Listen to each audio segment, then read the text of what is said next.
ठीक है ma'am. Screen visible है सबको? ओके, तो आज हम लोग करने वाले हैं कंपनी लॉ यूनिट 4, जिसके अंदर हम लोग कंपनी को वाइंड अप करने का प्रोसीजर पढ़ेंगे कि जब हम कंपनी को बंद करना चाहते हैं तो उसके लिए कंपनीज एक्ट के अंदर क्या क्या प्रोविजंस हैं। ठीक है, सबसे पहले वाइंडिंग अप पढ़ लेते हैं। वाइंडिंग अप होता क्या है? Winding up of a company is defined as a process by which the life of a company is brought to an end and its property sorry and its property administered for the benefit of its members and creditors। ठीक है, winding up एक procedure है जिसके अंदर हम company की life को and करते हैं और साथ में जो जो भी बेनिफिट्स हैं, जो भी कंपनी को बंद करने के बाद उसकी प्रॉपर्टी को बेचने के बाद जितने भी बेनिफिट्स, जितना भी अमाउंट हमारे हाथ में आता है, उससे हम मेंबर्स और हमारे क्रेडिटर्स के बीच में डिस्ट्रीब्यूट कर देते हैं। ठीक है, क्लियर है पॉइंट? वाइंडिंग अप क्या होता है? Yes ma'am. ठीक है, next is mode of winding up कि जब हम वाइंड अप करना चाहते हैं तो उसे वाइंड अप करने के तरीके कितने हैं। कंपनी को दो तरीके से वाइंड अप किया जाता है। सेक्शन 270 ऑफ कंपनीज एक्ट 2013, इसके अंदर प्रोसीजर लिखा गया है वाइंडिंग अप का। दो तरीके से हो सकता है, बाय द ट्रिब्यूनल और voluntary winding up. By the tribunal, bye tribunal means अगर आपका एक कोर्ट की बेंच ने ऑर्डर किया है कि हमारी कंपनी को बंद किया जाए, ठीक है, जब एक कमेटी ने ऑर्डर किया है कि इस पर्टिकुलर कंपनी को बंद कर दिया जाए या बैन कर दिया जाए, that is winding up by the tribunal. But voluntary winding up जब कंपनी के खुद के मेंबर्स डिसाइड करते हैं कि हम अपनी कंपनी को बंद करना चाहते हैं। ठीक है, एक कंपनी ने फ्रॉड किया है और कोर्ट ने ऑर्डर किया है कि इस कंपनी को बंद किया जाए for that particular fraudulent act. ठीक है, कोर्ट ने ऑर्डर कर दिया कि इस कंपनी को बंद किया जाए, तो वॉलंटरी वाइंडिंग अप है या बाय ट्रिब्यूनल है? अगर किसी कंपनी ने फ्रॉड किया है और कोर्ट ने ऑर्डर किया है क्योंकि वो कंपनी फ्रॉड है तो उस कंपनी को बंद किया जाए, तो वो किस कैटेगरी में आती है? बाय द ट्रिब्यूनल या फिर voluntary winding up? By the tribunal. True, जब कोर्ट ऑर्डर करती है, कोई थर्ड पार्टी कंपनी को बंद करने के लिए ऑर्डर करती है, तो वो bye the tribunal winding up होती है। ठीक है, अब दोनों को ब्रीफली पढ़ लेते हैं। पहला है winding up by the tribunal. Tribunal कब कब ऑर्डर कर सकती है to wind up a company? ये कुछ पर्टिकुलर केसेस है।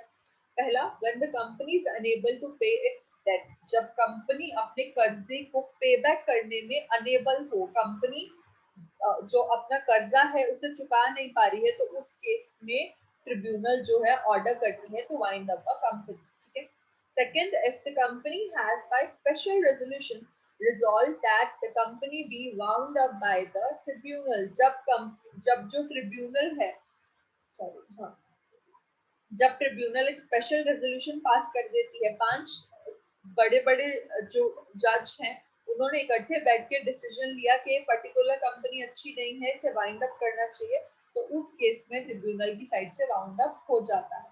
Third point, if a company has acted against the interest of integrity or morality of India, security of the state, or has spoiled any kind of friendly relation with foreign or neighboring country, अगर उस company ने कुछ भी immoral किया है जो Indian government के लिए, इंडिया के लिए सही नहीं है, कुछ भी ऐसा किया है जो हमारी नेशनल सिक्योरिटी का मुद्दा है, हमारे किसी कंट्री के साथ रिलेशनशिप खराब करे हैं, तो ऐसी कंपनी को बंद करने के ऑर्डर्स दिए जा सकते हैं बाय द ट्रिब्यूनल। ठीक है, if a company has not filed its financial statements for preceding 5 consecutive financial years, अगर पिछले 5 साल से कोई कंपनी अपने फाइनेंशियल स्टेटमेंट्स नहीं बना रही है, ठीक है, अपने अकाउंट्स मेंटेन नहीं कर रही है, अपनी फाइनेंशियल पोजीशन के बारे में लोगों को नहीं बता रही है, तो ऐसी कंपनी को वाइंड अप करने के ऑर्डर दिए जा सकते हैं। If the tribunal by any means find that it is justifiable and equitable that the company should be wound up, अगर ट्रिब्यूनल को कोई भी ऐसा रीजन मिलता है जिसकी वजह से कंपनी को बंद करना चाहिए, तब उस केस में कंपनी को बंद करने के ऑर्डर ट्रिब्यूनल दे सकती है। And sixth point, if a company is indulged in fraudulent act, अगर कुछ भी illegal किया है कंपनी ने या फिर कंपनी किसी fraudulent act में involved है, तो ऐसे केस में कंपनी को वाइंड अप करने का ऑर्डर दिया जा सकता है। ठीक है, ये कुछ 6 केसेस हैं जिनके अंदर कंपनी को बंद करने के ऑर्डर ट्रिब्यूनल देती है। अब देयर इज अ प्रोसीजर, एक filing of winding up petition, जब हम लोग एप्लीकेशन देते हैं कोर्ट में। फॉर एग्जांपल, मैंने कंपनी के अंदर पैसे लगा रखे थे, वो कंपनी फ्रॉड कर रही है, तो मैं कोर्ट में जाके उस कंपनी के खिलाफ पिटीशन फाइल कर सकती हूँ। ठीक है, अब वो पिटीशन कौन कौन फाइल कर सकता है? सेक्शन 272 के अंदर डिफाइन है कि बाइंडिंग ऑफ प्रोसीजर जब आप कर रहे हैं तो आप उसकी पिटीशन डालने के लिए कौन सा फॉर्म फिल करेंगे।